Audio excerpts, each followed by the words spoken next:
محمدا عبده ورسوله أما بعد أعوذ بالله من الشيطان الرجيم بسم الله الرحمن الرحيم لئن شكرتم لأزيدنكم ولئن كفرتم إن عذابي لشديد وقال تعالى كل نفس ذائقة الموت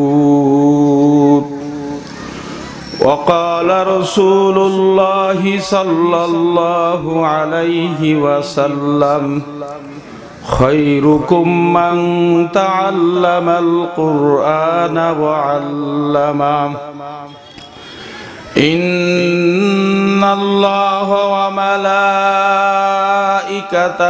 يصلون على النبي يا أيها الذين آمنوا صلوا عليه وسلموا تسليما اللهم صل على سيدنا ونبينا وشفيعنا وحبيبنا ومولانا محمد صلى الله عليه وعلى آله وأصحابه وبارك وسلم ভাই সবাই মহব্বতের সাথে বলি কেউ পড়ছে কেউ পড়ে না সবাই পড়ি আল্লাহুম্মা সাল্লি আলা সাইয়্যিদিনা ওয়া নাবিয়িনা ওয়া শাফিঈনা ওয়া হাবিবিনা ওয়া মাওলানা মুহাম্মদ সাল্লাল্লাহু আলাইহি ওয়া আলা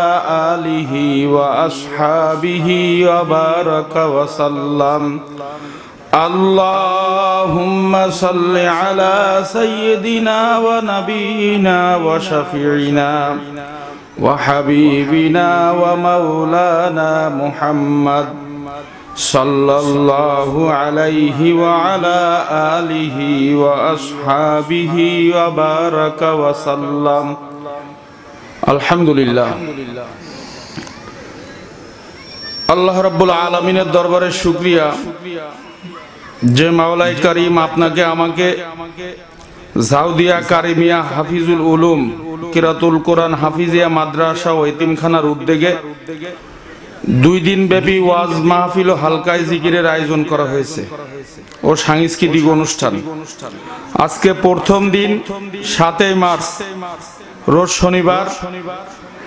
আজকের মাহফিলের সম্মানিত প্রধান অতিথি আলহাজ হযরত মাওলানা মোহাম্মদ জাকির হুসাইন অন্ধ হুজুর মাগুরা।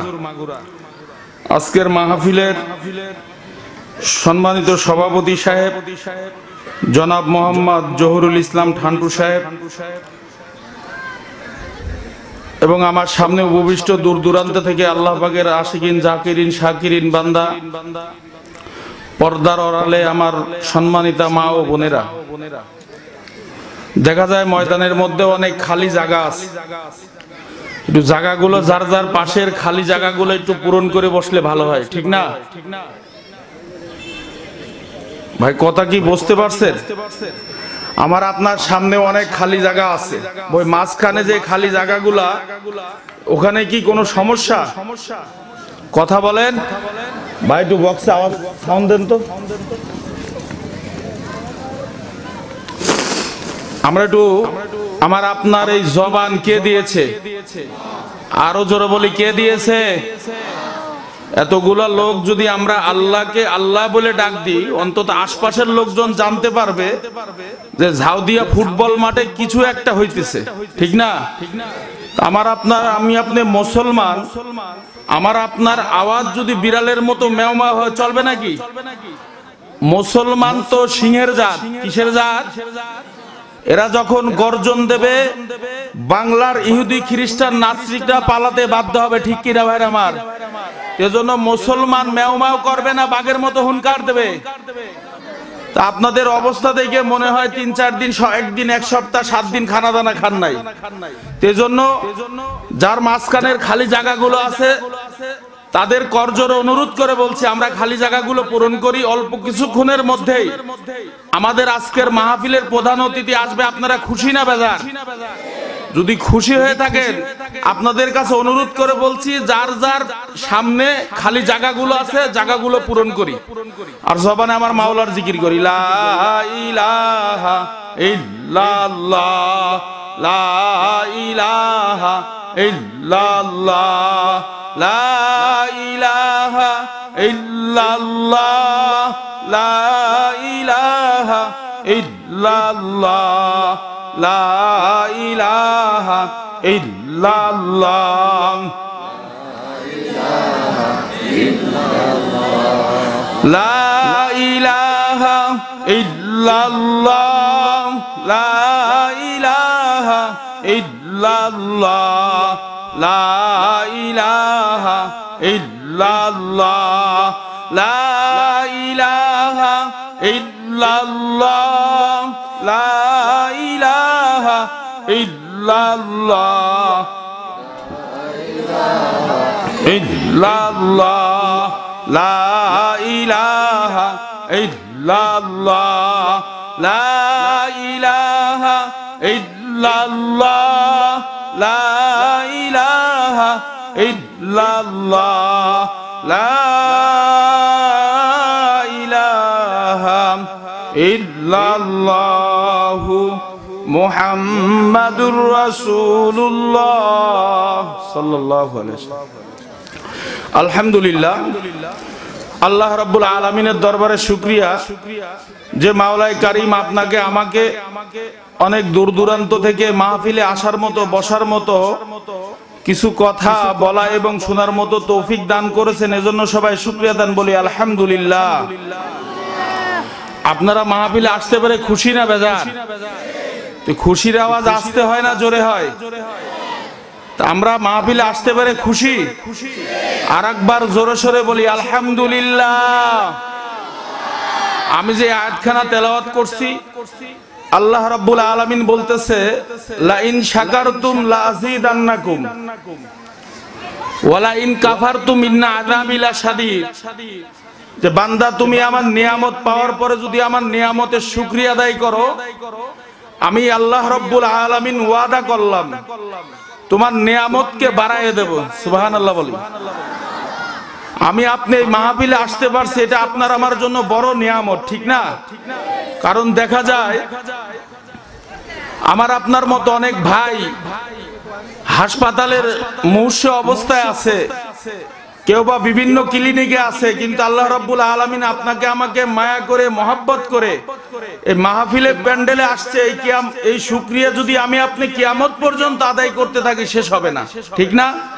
তো বলছে, বান্দা তুমি যদি আমার নিয়ামত পাওয়ার পরে যদি নিয়ামতের শুকরিয়া আদায় করো, আমি আল্লাহ রাব্বুল আলামিন ওয়াদা করলাম তোমার নিয়ামতকে বাড়ায় দেব। সুবহানাল্লাহ।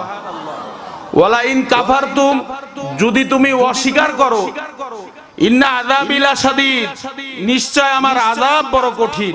ঘোষণাকার সন্দেহ আছে নাকি? এই জন্য সন্দেহ নাই। এজন্য আল্লাহ রাব্বুল আলামিন তার পবিত্র কালামের শুরুতে বলছে, যালিকাল কিতাবু লা রাইবা ফি।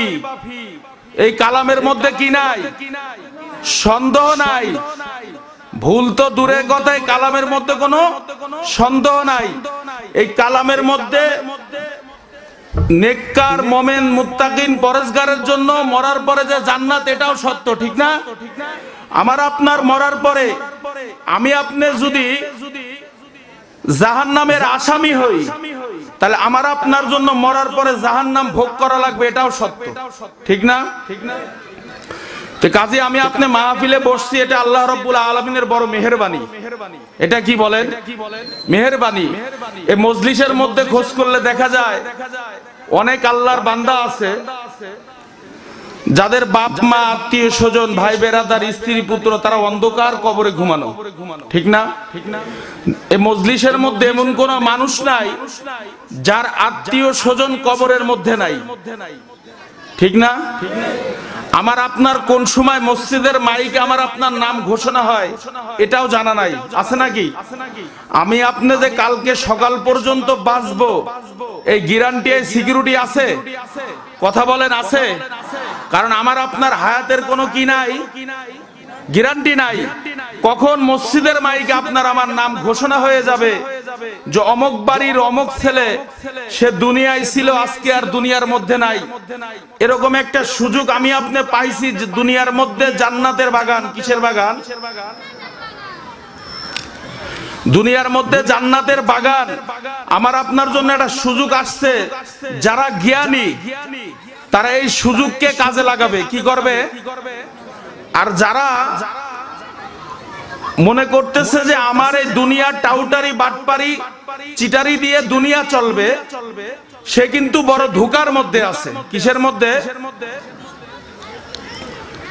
একটা ঘটনা বললে বুঝবেন। এক লোক বরিশাল থেকে রওনা হয়েছে, ঢাকাতে যাবে। তো হঠাৎ করে দেখে লঞ্চের মধ্যে অনেক ঝড় তুফান শুরু হয়েছে, ঝড় বৃষ্টি। উনি কাঁদতেছে আর বলতেছে, আল্লাহ তুমি যদি আজকে আমাকে এই ঝড় থেকে বাঁচাও, আর আমি যদি এই ঝড় থেকে বাঁচি, আমি তোমার রাস্তায় 5,000 টাকা দান করব। কয় হাজার টাকা? তো এখন উনি সুস্থভাবে আল্লাহ সহি সালামতে তাকে ঢাকা নিছে। নেওয়ার পরে এখন পাশে এক লোক ছিল, ওনার বাড়ির পাশে এক লোক বলছে, ভাই কালকে তো যখন লঞ্চে ঝড় বৃষ্টি শুরু হইলো, তা আপনি তো বললেন যে আল্লাহ যদি সহি সালামতে আমাকে ঢাকা পৌঁছায়, তাহলে আমি আল্লাহর রাস্তায় 5,000 টাকা দান করব। তা আপনি তো সহি সালামতে আসছেন, তো এখন আপনি কি 5,000 টাকা দান করবেন না?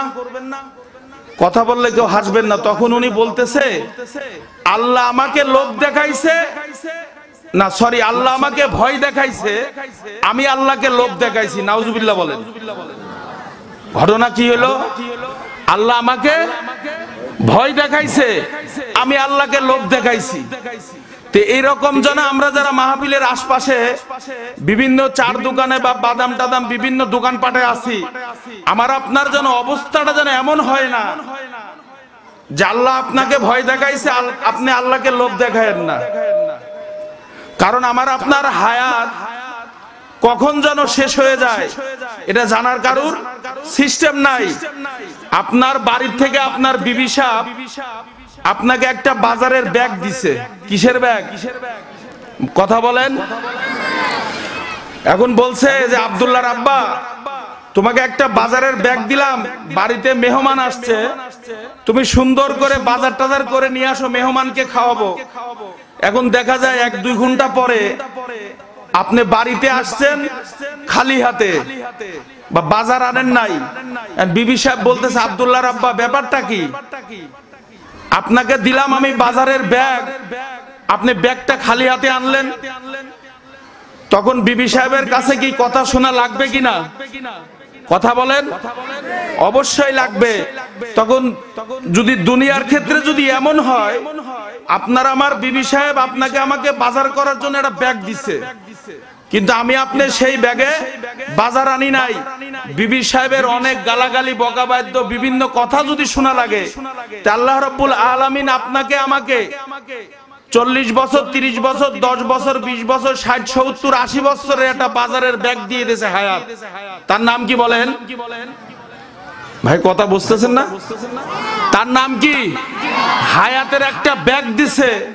এখন এই হায়াতের ব্যাগে যদি আমি আপনি আমল না করে যদি যাই, মরার পরে যদি আপনাকে আমাকে জিজ্ঞাসা করে, হে আব্দুল্লাহ, তোকে তো আমি 60-70 বছরের একটা প্রজেক্ট দিছিলাম হায়াত, তুমি হায়াতে কি করে আসছো, কি আমল করছো, আজকে আমার সামনে জবাব দিয়ে সামনে আগাও। তখন আমি আপনি যদি এই ঠিক মতো আল্লাহর হুকুম পালন না করি, নবীর সুন্নত তরিকা অনুযায়ী যদি না চলি, তখন আমার আপনার জন্য নির্ধারিত হয়ে যাবে মাওলার জাহান্নাম হাসপাতাল। কথা ঠিক কিনা? কিন্তু আল্লাহ রাব্বুল আলামিন বলতেছে, বান্দা তুমি যদি এই হায়াতের মধ্যে আমার হুকুম পালন করতে পারো, আমার দোস্তর তরিকা অনুযায়ী যদি চলতে পারো, তোমার জন্য সুন্দর একটা জায়গা হলো মাওলার জান্নাত। সুবহানাল্লাহ বলে। আমরা কি সবাই মাওলার জান্নাতে যাইতে চাই? সবাই চাই। কে কে চাই? আল্লাহু আকবার, নারে তাকবীর। মাওলা তুমি আমাদের সবাইকে কবুল করে নাও, জীবনের সমস্ত গুনাহ খাতা মাফ করে দাও। ইয়া আল্লাহ তুমি আমাদের সবাইকে গলাগলি বেঁধে জান্নাতে যাওয়ার তৌফিক দিয়া দাও। ইয়া আল্লাহ জীবনের সব গুনাহ খাতা মাফ করে দাও। মাবুদ গো, আজকে ওয়াজের মাহফিল থেকে আমরা ওয়াদা করলাম মাওলা, জীবনে আর কোনোদিন গুনাহ করব না, নামাজ ছাড়বো না, তোমার দোস্তর তরিকা অনুযায়ী চলবো। আল্লাহুম্মা আমিন বলে হাত নামাই। তাহলে কি হলো?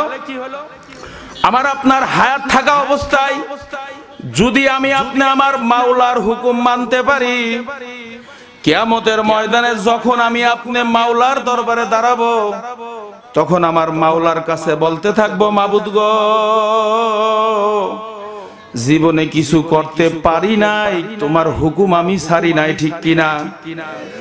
আপনার বাড়িতে একজন লোক কাজের জন্য নিলেন, সেই লোক ঠিক মতো কাজও করতে পারে না, কিন্তু তার মধ্যে কাজের কোনো ত্রুটি নাই, ঠিক না? আমাকে আপনার বাড়িতে কাজ করার জন্য নিলেন, যেইভাবে কাজ করার দরকার সেইভাবে আমি আপনি কাজ করতে পারি নাই, কিন্তু মালিক অনেক দূর থেকে দেখতেছে, অমুক ব্যক্তিকে কাজের জন্য নিলাম, সেই ব্যক্তি তো আমার কাজের কোনো ত্রুটি করে নাই।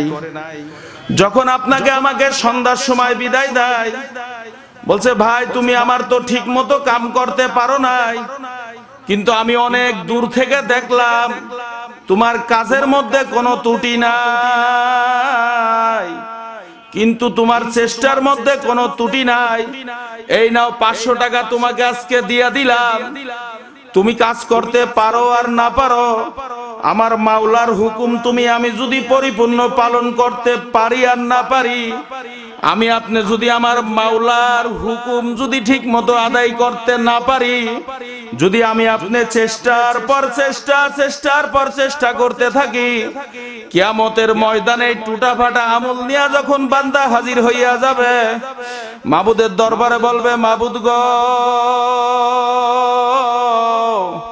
তোমার হুকুম যেভাবে পালন করার দরকার আমি সেইভাবে পালন করতে পারি নাই, কিন্তু আমি সব সময় চেষ্টা করতাম, আমার মাওলাই নাকি বেজার হইয়া যায়, আমার মাওলাকে আমি বেজার করিয়া কোনোদিন কবরে যাইতে পারবো না, তোমার দোস্তর মোহাব্বতে আমি কোনোদিন দাড়ি কামাই নাই। কত মানুষ দেখা যায় দাড়ির এক সপ্তাহের মধ্যে 3 দিন 4 দিন 5 দিন 7 দিন পর্যন্ত দাড়ি কামায়।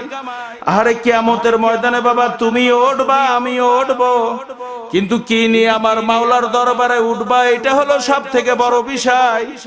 আমার গায়ে যদি একটা চোরের সাইনবোর্ড লাগানো থাকে, এই চোরের সাইনবোর্ড দেখলে আপনাদের আর বুঝতে সমস্যা হবে না যে অমুক বাড়ির অমুক হুজুর স্টেজের মধ্যে তার গলায় চোরের সাইনবোর্ড আছে। কিয়ামতের ময়দানে যখন আমি তুমি দাড়ি ছাড়া উঠবো, আমার মাওলাই দেখার পরে বলবে, এটা তো জাহান্নামের আসামি, যা যা যা, তোর সাথে আজকে আর আমার কোনো সওয়াল জবাব নাই, তুই ভাইগে যা, সোকন দূর হইয়া যা, তোর সাথে আজকে আর আমার কোনো সম্পর্ক নাই, তুই আজকে জাহান্নামের আসামি। ওই দেখ তোর সাথে কত লোক সিরিয়াল লাগাইছে দাড়ি কামাইতো, আমার রসুলের সুন্নাত মানতো না, আজকে তোরা ওরা সাথে জাহান্নামে চইলা যা। আরে বাবা আমরা বুঝি দাড়ি কামাইলে যে চেহারা ভালো থাকে, যৌবন বাড়ে না, তোমাকে অনেক সুন্দর দেখায়, এটা আমরাও বুঝি, কিন্তু কোরআন হাদিস পড়িয়া দেখলাম আমার মাওলাকে বেজার করিয়া কবরে যাওয়া যাবে না। আমি আপনি যদি আমার মাওলাকে বেজার করিয়া কবরে যাই, আমার মাওলার জাহান্নামের আগুন যেমন ধাউ ধাউ ধাউ ধাউ করি আমার আপনার শরীরের মধ্যে লাগবে। দুনিয়ার আগুন অনেক চিন্তা ভাবনা করিয়া দেখলাম দুনিয়ার আগুন সহ্য করা যায় না। আমার আপনার বাড়িতে মোমবাতি বিভিন্ন হারিকেনের মধ্যে আগুন আছে, ওই আগুনে হাত দেওয়া তো দূরের কথা, আমি আপনি যদি গ্লাসের মধ্যে হাত দেই, 1-2 মিনিট পরে আমার আপনার হাতে ঠুসা পড়িয়া যাবে, কিন্তু আমার মাওলার জাহান্নামের আগুন সহ্য করা যাবে না। যাবে নাকি? মাওলার জাহান্নামের আগুন যে সহ্য করতে পারবা, সে আমার মাওলার হুকুম মাইনো না, তার সাথে কোনো ওয়াজ নাই, নসিহত নাই, কিচ্ছু নাই। আর যদি মনে করো যে না হুজুর, মাওলার জাহান্নামের আগুন আমি সহ্য করতে পারবো না, তার জন্য ওয়াজ। তুমি যদি মনে করো আমার মরা লাগবে, তুমি ঠিক মতো চিন্তা ভাবনা করিয়া দেখো, আমার মাওলার এই জাহান্নামের আগুন যখন আমার আপনার শরীরের মধ্যে ধাউ ধাউ ধাউ ধাউ করিয়া জ্বলতে থাকবে, শরীরের এক কোণায় যদি জাহান্নামের আগুন লাগে, সারা শরীরের মধ্যে অনুভব করবে। এই জন্য বাবা, আমার মাওলার হুকুম মানিয়া কবরে যাওয়া লাগবে। মাবুদ গো, তুমি আমার সব ভাইকে জাহান্নামের আগুন থেকে হেফাজত করো। মাবুদ গো, তুমি আমাদের সবাইকে তোমার জান্নাতে দিয়া দিও। ও দয়ার মাওলা, তুমি যদি আমাদেরকে জাহান্নামের আগুনে জ্বালাও, তোমার কোনো লাভ হবে না। তুমি যদি আমাদেরকে জান্নাত দিয়া দাও, তোমার কোনো ক্ষতিও হবে না। আহারে, আমার আপনার জন্য যদি মাওলাই দয়া করে মেহেরবানি করে, আমার মাওলাই যদি আপনাকে আমাকে জান্নাত দিয়া দেয়, এর থেকে বড় সৌভাগ্য আর কিছু হইতে পারে না। এই জন্য বলছি, লা ইন শাকারতুম লা আযীদান্নাকুম ওয়া লা ইন কাফারতুম ইন্না আযাবি লাশাদীদ। বান্দা, তুমি আমার নিয়ামত পাওয়ার পরে যদি নিয়ামতের শুকরিয়া আদায় করতে পারো, আমি আল্লাহ রাব্বুল আলামিন ওয়াদা করলাম তোমার নিয়ামতকে অনেক বাড়ায়া দেব। সুবহানাল্লাহ। আর যদি নিয়ামত পাওয়ার পরে আমার মাওলার যদি শুকরিয়া আদায় না করো, তোমার আপনার উপরে জাহান্নামের আযাব শুরু হইয়া যাবে। কথা ঠিক না বেঠিক? আমি যে হাদিসটা বলছিলাম, খয়রুকুম মান তাআল্লামাল কুরআন ওয়া আল্লামা, তোমাদের মধ্যে সর্বোত্তম ওই ব্যক্তি যে কুরআন শিখে এবং অপরকে শিক্ষা দেয়। যে শিখে এবং অপরকে শিক্ষা দেয়। এই মজলিসের মধ্যে অনেক মানুষ আছে, অনেকের সূরা ফাতিহাটা পর্যন্ত সহি নাই। আছে না নাই বলেন? কথা বলেন, আছে না নাই? কিন্তু আমি আপনার নামাজি, নামাজ পড়তেছি, কিন্তু আপনার আমার সূরা ফাতিহাটা পর্যন্ত সহি নাই, এই বিষয় কিন্তু আমার আপনার খেয়াল নাই। আছে না নাই বলেন? সেজন্য আমার আপনার আমার কোরআন শিক্ষা লাগবে না লাগবে না? আরো জোরে বলেন, লাগবে না লাগবে না? কোরআন শিখলে কি হবে? কোরআন নাজিল হয়েছে কার উপরে বলেন? আমাদের নবী জনাবে মুহাম্মদুর রাসূলুল্লাহ সাল্লাল্লাহু আলাইহি সাল্লামের উপরে কোরআন নাজিল হয়েছে, ঠিক না? আমার নবীর উপরে কোরআন নাজিল হওয়ার কারণে আমার নবী সম্মানিত, ঠিক কিনা? আরো জোরে বলেন, কি আমার নবী সম্মানিত? অনেক সময় দেখা যায় আমার নবীকে নিয়ে বিভিন্ন কায়দায় বিভিন্ন মানুষ ব্যঙ্গচিত্র করে। আছে না নাই? ওরা এক নম্বরে ইহুদি খ্রিস্টানের দালাল। বুঝতে হবে, আমার নবীকে আল্লাহ রাব্বুল আলামিন তার চরিত্রের বিষয় সার্টিফিকেট দিয়ে দিয়েছে। কি দিয়েছে বলেন? আমার নবী সম্মানিত। শুধু আমার নবী সম্মানিত হয় নাই, এই কোরআন, আমি আপনি কোরআনকে ইজ্জত মোহাব্বত পড়ার কারণে আমি আপনিও সম্মানিত, ঠিক কিনা ভাই আমার? আরো জোরে বলেন। দেখেন, একটা মাদ্রাসায় যখন একটা ছেলে কোরআন শরীফ পড়ে, কি পড়ে বলেন? ওই যে ওর যে রেহেলটা আছে, কি আছে রেহেল, ওটা একটা কাঠ, কাঠ না? কিন্তু দেখেন, এই কাঠের উপরে আমরা বসে আছি বা পাও দিয়ে রাখছি, এই কাঠকে কি কোনো ইজ্জত সম্মান আমরা করি? হ্যাঁ, ইজ্জত সম্মান করি না। কিন্তু আজকে ওই কোরআনের সাথে সম্পর্ক লাগার কারণে যখন ওই রেহেলের উপরে বিনা খেয়ালে আপনার আমার যদি পাও লাগে, আমি আপনি তাড়াতাড়ি যায় সালাম করি, চুমা খাই। আছে না নাই বলেন? কথা ঠিক না? দেখেন, ওই কোরআনকে একটা কাপড় দিয়ে ঢাকা হয়, তাকে বলে গেলাপ। কি দিয়ে ঢাকা হয়? গেলাপ দিয়ে ঢাকা হয়। একটা সাধারণত একটা বাজারের 45, 30, 50, 60, 70 টাকা দামের এক গজ কাপড়ে কোরআন শরীফের সাথে সম্পর্ক লাগার কারণে আজকে ওই কাপড় দামি হয়েছে কিনা বলেন? ওই কাপড়কে এদিক সেদিকে ফেলায় রাখে না খুব আজমত মোহাব্বতের সাথে এক জায়গায় রাখে? তাহলে বোঝা যায় এই কোরআনের সাথে কাপড়ের সম্পর্ক লাগার কারণে আজকে সেই কাপড় কি হয়েছে? হ্যাঁ, দামি হয়েছে। কোরআনের সাথে আজকে কাঠের সম্পর্ক থাকার কারণে ওই কাঠ কি হয়েছে? দামি হয়েছে। ঠিক তেমনি ভাবে আমি আপনার যদি আজকে এই কোরআনের সাথে সম্পর্ক রাখি, আর আপনার আমার যদি এই সম্পর্ক এই কোরআনের সাথে হয়, আমি আপনি কি দামি হব না? আরো জোরে বলেন। দেখেন, এই কোরআন এমন একটা জিনিস, যে রাত্র এই কোরআনটা নাজিল হয়েছে সেই রাতটাও কিন্তু দামি হয়ে গেছে। কি হয়েছে? যে ঘরের মধ্যে বসে কোরআন পড়ে সে ঘরটাও দামি হয়ে গেছে। কথা ঠিক না?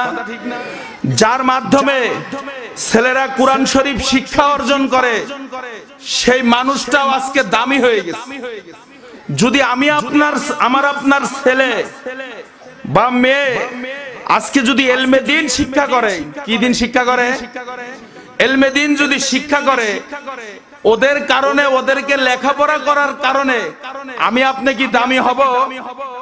হ্যাঁ, কিসের জন্য? আজকে আমার আপনার সন্তানকে কোরআন পড়ানোর জন্য আমি আপনি আজকে দামি হয়ে যাব। সুবহানাল্লাহ বলি। যে ঘরটার মধ্যে কোরআন পড়ে সে ঘরটাও দামি, সেই ঘরটা আমার নবী। সুবহানাল্লাহ। কার ঘর? মসজিদ কার ঘর? আল্লাহর ঘর। বাংলাদেশে মসজিদ মাদ্রাসা আছে বিদায় আজকে মানুষ নামাজ কালাম বিভিন্ন মাসলা মাসাইল শিখতেছে, ঠিক না?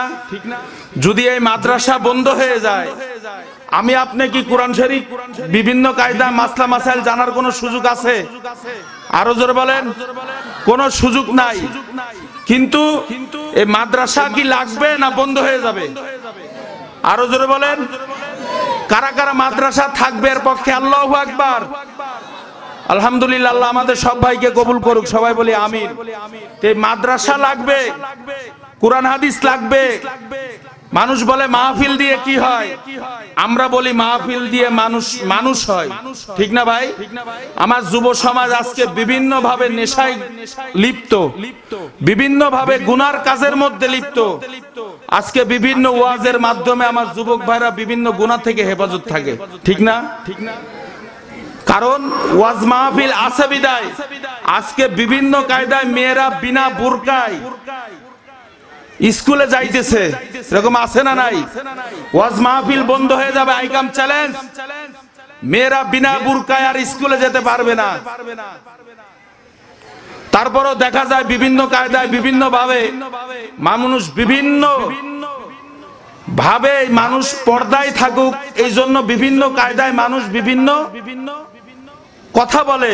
কিন্তু দেখেন একটা বিষয় চিন্তা করে, আমি আপনি মানুষ, আমার আপনার হায়াত যখন শেষ হয়ে যাবে, আমি আপনি হাজার চেষ্টা করার পরেও আমি আপনাকে আর দুনিয়া আসতে পারবো? আসা সম্ভব না। কিন্তু আমি যদি আপনি একটা কোরআনের পাখির খেদমত করতে পারি, একটা মাদ্রাসার যদি খেদমত করতে পারি, কিয়ামতের ময়দানে আল্লাহ রাব্বুল আলামিন এই উসিলায় আপনাকে আমাকে মাফ করে দিতে পারে না? এজন্য মাহফিল, কোরআন হাদিস, মাদ্রাসা এগুলা খেদমত করার দরকার আছে না নাই? আরো জোরে বলি আছে না নাই? কিন্তু আমি আপনি যদি এই মাহফিলের মাদ্রাসার বিভিন্ন কায়দায় খেদমত করতে পারি, কিয়ামতের ময়দানে যদি আমার মাবুদের কাছে বলা যায়, মাবুদ গো, আমি কিছু করতে পারি নাই, কোরআনের পাখিদের খেদমত করছি, দয়া করে মেহেরবানি করে তুমি আমার জীবনের সব গুনাহ খাতা মাফ করে দাও। ওই মাদ্রাসার তলবে ইলম যখন রাত্রে 2:30, 3টা, 4টা বাজে, তখন 2-4 রাকাত তাহাজ্জুদ পড়িয়া মাওলার দরবারে কাঁদতে থাকে, ও দয়ার মাওলা, যাদের উসিলায়, যাদের চেষ্টায়, যাদের সহযোগিতায় আজকে আমি এখানে কোরআন পড়তেছি, আমি তোমার কালাম পড়ি, দয়া করে মেহেরবানি করে তাদের জীবনের সব গুনাহ খাতা মাফ করে দাও। এরকম আছে না নাই? এই জন্য আমার আপনার কিন্তু কোরআনের খেদমত করা লাগবে। আজকে কোরআনের সাথে সম্পর্ক রাখার কারণে একটা কাঠ যদি দামি হইতে পারে, আজকে কোরআনের সাথে সম্পর্ক রাখার কারণে একটা কাপড় যদি দামি হইতে পারে, আজকে যে রাত্রে কোরআনটা নাজিল হইল, এই রাত্রের সম্পর্ক কোরআনের সাথে থাকার কারণে সেই রাতটা যদি আজকে দামি হইতে পারে, কোরআন যেই শহরে নাজিল হইছে সেই শহরে কোরআন নাজিল হওয়ার কারণে আজকে যদি ওই কোরআন নাজিল হওয়ার কারণে দোকানে রওনা হওয়ার পরে দেখে মাদ্রাসার পাশ থেকে একটা ছেলে গুনগুন গুনগুন করিয়া মাওলার কালাম পড়ে, ওই মদখোর যুবক দাঁড়াইয়া শুনতেছে, দেখে এখানে কিসের আলোচনা হয়, এখানে এই বাচ্চাটা কি পড়তেছে। কতক্ষণ পরে দেখে এই ছেলেটা মাওলার কালাম পড়ে, ওর কাছে খুব মাওলার কালাম মজা লাগছে, একের পর এক কালাম শুনতেছে। হঠাৎ করিয়া দেখে সেই ছেলেটার কোরআন শরীফ পড়া বন্ধ হইয়া গেছে।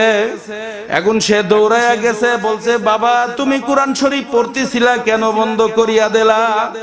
বলছে, চাচা আমি তো ল্যাম্পু ধরাইয়া কোরআন শরীফ পড়তেছিলাম, আজকে আমার আর ল্যাম্পুতে কেরোসিনের তেল নাই, আমি আর কোরআন শরীফ পড়তে পারি নাই। যুবকের কাছে ওই মদ খাওয়ার কিছু টাকা ছিল। যুবক দৌড়াইয়া যায়, বাজারের দিকে দৌড়াইয়া দৌড়াইয়া যাইতেছে। ওই যেই দোকান থেকে তেল কেনে, পাশের দোকানে সে মদ বিক্রি করতেছে। বলে, বাবা তুমি আজকে মদের দোকানে না যাইয়া কেন আজকে কেরোসিনের তেল আনতে গেলা? এখন বলতেছে, আমি আজকে বাবা কোরআনের পাখির একটু খেদমত করিয়া আসি। ও কেরোসিনের তেল নিয়ে দৌড়াইয়া সেই ছেলেকে দিয়ে বলছে, বাবা এই নাও কেরোসিনের তেল, তুমি ল্যাম্পু জ্বালাইয়া মাওলার কালাম পড়ো, আমার বড় মজা লাগছে। ওকে কেরোসিনের তেল কিনে দেওয়ার পরে ও বাতিটা ধরাইয়া মাওলার কালাম পড়তেছে। মাওলার কালাম পড়তে পড়তে যখন বলছে, বাবা আমার তো এখন পড়া শেষ, আমি এখন ঘুমাইয়া যাব। তে বলছে, বাবা দোয়া করো, মাওলাই যতদিন আমাকে বাঁচাইয়া রাখে আমি তোমার এই তেল কিনিয়া দেব, আমি কোরআনের খেদমত করব, জীবনে আর কোনোদিন মদ খাবো না। ওই ছেলে বাড়ি গেছে, যাওয়ার পরে মদখোর যুবক বাড়ি যাইয়া ঘুমাইছে। রাত্রে যাইয়া দেখে সেই যুবক দুনিয়ার থেকে বিদায় হইয়া গেছে। এখন যাওয়ার পরে বলতেছে, বিভিন্ন কায়দায় মানুষ বলে তো একটা মদখোর, ওর জানাজাই গ্রামে হবে না, ওকে তাড়াতাড়ি জঙ্গলে দিয়েছো, তাকে তাড়াতাড়ি করে জঙ্গলে পাঠাইয়া দিছে। একদিন, 2 দিন, 3 দিন, 4 দিন, 5 দিন, 7 দিন পর্যন্ত ওকে আর জানাজার ব্যবস্থা করে নাই। পাশের মসজিদের ইমাম সাহেব স্বপ্ন দেখে, অমুক জঙ্গলের মধ্যে এক যুবক আছে, যুবককে তাড়াতাড়ি গোসল দাও, দাফন দাও, জানাজা পড়াও। আহারে, এই কোরআনের সাথে সম্পর্ক লাগার কারণে আমার মাওলাই ওই মসজিদের ইমাম সাহেবকে স্বপ্ন দেখা, ইমাম সাহেব যান যান যান, অমুক জঙ্গলের মধ্যে এক যুবক তার লাশ পড়িয়া আছে, তাকে সুন্দর করে ধুয়াইয়া আপনার ইমামতিতে ওকে দাফন করেন। যাইয়া দেখে ওই জঙ্গলের মধ্যে ওই মদখোর যুবক। এখন বলছে, আহারে আমি তো এই মদখোর যুবকের কথা শুনলাম, সবাই তো বলছে মদখোর যুবকের আর কোনোদিন জানাজা হবে না, ওকে কুত্তা শিয়াল শুয়ারে খাইয়া ফেলা। এখন ইমাম সাহেব স্বপ্ন দেখার পরে আবার ওখান থেকে ফেরত আসছে। ফেরত আসার পরে আবার ইমাম সাহেবকে স্বপ্ন দেখা, ইমাম সাহেব যান, ওই যুবক আমার কোরআনের খেদমত করার কারণে ওই যুবকরে আমি মাফ করিয়া দিছি, তাড়াতাড়ি যুবকের লাশ ধুয়াইয়া জানাজার ব্যবস্থা করেন। ওই যুবককে তাড়াতাড়ি করিয়া নিয়ে আসছে, আইনা গোসল দেছে, গোসলের পরে তাকে জানাজা পড়াইছে। ওই মাদ্রাসার ছোট্ট একটা ছেলে কান্দে আর বলে, আহারে আমাকে এখন কে কেরোসিনের তেল কিনিয়া দেবে, আমি কাল ল্যাম্পু জ্বালাই আমি মাওলার কোরআন পড়ব। ইমাম সাহেব বলে, বাবা তুমি কান্দো কেন? বলছে, হুজুর আমি কালকে কোরআন শরীফ পড়তেছিলাম, হঠাৎ করিয়া দেখি আমার ল্যাম্পুতে তেল নাই, সে দৌড়ায় আমাকে মদ না খাইয়া আমাকে কেরোসিনের তেল কিনে দেছে। আমি এখন কান্দিছি, কে আমার আজকে কেরোসিনের তেল কিনিয়া দেবে? আমার চাচা তো দুনিয়া থেকে বিদায় হইয়া গেছে, এই দুঃখ বেদনায় আমি কান্দিছি কান্দিছি কান্দিছি। ইমাম সাহেব ডাক দিয়া বলে, দেখো দেখো দেখো, আমার মাওলাই যুবকরে মাফ করিয়া দেছে কোরআনের খেদমত করার কারণে, ঠিক কিনা? আমি আপনি যদি এই মাওলার কোরআনের খেদমত করতে পারি, আমি আপনি যদি এই মাওলার কালামের যদি খেদমত করতে পারি, আমি আপনি যদি চেষ্টা করতে পারি, আমার মাওলাই আপনাকে আমাকে মাফ করবে, মাফ করিয়া দেবে, মাফ করিয়া দেবে। এই জন্য ভোর রাত্রে আমার মাওলার দরবারে কান্দা লাগবে, মাবুদ গো, আমি তোমার কাছে কিচ্ছুই চাই না, আমি কোরআনের খেদমত করিয়া মরতে চাই। এক হাজী সাহেবের 7টা না 8টা ছেলে মেয়ে ছিল। হাজী সাহেবের কাছে এক লোক জিজ্ঞাসা করে, ভাই আপনার কয়টা ছেলে মেয়ে আছে? বলছে আমার 3 ছেলে 2 মেয়ে। তখন ওই লোক জিজ্ঞাসা করছে, হাজী সাহেব আপনি কেন মিথ্যা কথা বললেন? বলছে আপনার জমি জায়গা কেমন আছে? কয় আমার 5-7 বিঘা জমি আছে। বলছে হাজী সাহেব আমি তো জানি আপনার অনেক বিঘা জমি জায়গা আছে, আপনি কেন আমাদের সামনে মিথ্যা কথা বললেন? এখন জিজ্ঞাসা করে, হাজী সাহেব বলছে না না না, আমি মিথ্যা কথা বলি নাই, আমার 2টা ছেলেকে আলেম বানাইছি, এই 2টা ছেলে আমার, আমি 3টা মেয়েকে আমি এক মাওলানার কাছে আলেমের কাছে বিয়ে দিছি, এই 3টা মেয়ে আমার। আমি ওই অমুক মাদ্রাসায় 5 বিঘা জমি দান করছি, এই জমি 5 বিঘা আমার। কারণ আমার যখন নিঃশ্বাস বন্ধ হইয়া যাবে, আমার দুনিয়াদার ছেলে মেয়েরা আমার সাথে বিদ্রোহ করবে, আমার সাথে বিদ্রোহ করবে, আমার জমি জায়গা নিয়ে মারামারি কাটাকাটি করতে থাকবে। আমি যেই জায়গাটা আমি মাদ্রাসায় দিলাম, এই জায়গাটা কিন্তু আমার। বাবারে আপনাদের হাতে পায়ে ধরিয়া বলছি, বাবা কোরআনের খেদমত করা লাগবে না লাগবে না? আরো জোরে বলেন, লাগবে না লাগবে না? এই জন্য বাবা কোরআনের খেদমত করা লাগবে। কার কোন সময় হায়াতের বেড়া শেষ হইয়া যায় জানা নাই। আপনার আমার যে তারা গেল, কোথায় যে গেল, তাদের কোনো খবর নিতেও পারি না, কোনো খবর পৌঁছাইতেও পারি না। এমন একটা সময় আসতেছে, কোনো খবর নিতেও পারবো না, কোনো খবর পৌঁছাইতেও পারবো না। ও আমার পর্দার আড়ালের মা বোনেরা শোনো, যদি মনে করো মাওলার আযাব সত্য, জাহান্নাম সত্য, এইভাবে বেপরদা বেহাভাবে চইল না রে মা। তোমার মতো অনেক মা কিন্তু কবরে ঘুমানো, তোমার মাও কিন্তু কবরে যাবে, তুমিও কিন্তু একদিন কবরে যাবা। তুমি একদিন এই বাড়িতে আসছো নতুন বধূ হইয়া, তোমাকে বিভিন্ন কায়দায় মানুষ শরবত খাওয়াইছে, বিভিন্ন মানুষ তোমাকে ফুল দিয়ে স্বাগতম জানাইছে। এমন একটা দিন আসতেছে, সাদা কাপড়ের প্যাকেট হইয়া আপনাকে আমাকে বিদায় হওয়া লাগবে, ঠিক কিনা? কিন্তু বাবা আমি আপনি কি নিয়ে গেলাম? মাওলার হুকুম তো মানতে পারি নাই। আমি আপনি 1 ওয়াক্ত 2 ওয়াক্ত 3 ওয়াক্ত নামাজ পড়লে কিন্তু 5 ওয়াক্ত পড়তে পারি নাই। আমি আপনি হারাম ছাড়তে পারি নাই, ঘুষ ছাড়তে পারি নাই, বিভিন্ন কায়দায় জেনা ছাড়তে পারি নাই। ওই বিভিন্ন বাঁশবাগানে বিভিন্ন ঝোরের মধ্যে যাইয়া কিন্তু আমি আপনি বিভিন্ন নেশা করতে থাকি। এই জন্য বাবা হাদিসের মধ্যে আসছে, কোন আল্লাহর বান্দা যদি মাওলার জবান দিয়া, তোমার জবান দিয়া যদি তুমি নেশা করতে থাকো, আমার কোনো আফসোস নাই, বলার দরকার বইলা যায়। মানবা না মানবা এটা তোমার ব্যাপার, আমার কিন্তু কোনো ব্যাপার না। যে জবান দিয়া নেশা করতে থাকবা, কিয়ামতে যখন তোমার আপনার মউতের বেড়া যখন শেষ হইয়া যাবে, আজরাইল যখন তোমার সামনে হাজির হইয়া যাবে, আহারে কিন্তু সেদিন তোমার ঈমান নসিব হবে না, হবে না, হবে না। তুমি কিন্তু সেদিন বেঈমান হইয়া কিন্তু মাওলার কবরে চলে যাবা। যখন গুনাহগার, বদমাইশ, নাফরমান, জেনাকর, সুদখোর, হারামখোর, মদখোর বিভিন্ন কায়দায় গুনার কাজের মধ্যে লিপ্ত রে বাবা, যখন আজরাইল তোমার সামনে হাজির হইয়া যাবে, তার 1 হাত পূর্ব দিকে আর 1 হাত পশ্চিম দিকে, পুরা পৃথিবী জোড়াটা তার শরীরটা কিন্তু হবে তার শরীরের প্রত্যেকটা পশম দিয়ে আগুনের ঝিলকি বার হইতে থাকবে, তার চক্ষু দুইটা বড় বড় দিঘির মধ্যে হবে। এরকম অবস্থায় দেখিয়া নাফরমান বেঈমান বদমাইশের রুহুরা 360টা মাকামে দৌড়াদৌড়ি করতে থাকবে। আরে বাবা, মরা যেহেতু লাগবে, আমার মাওলার হুকুম না মানিয়া গেলে কিন্তু উপায় নাই।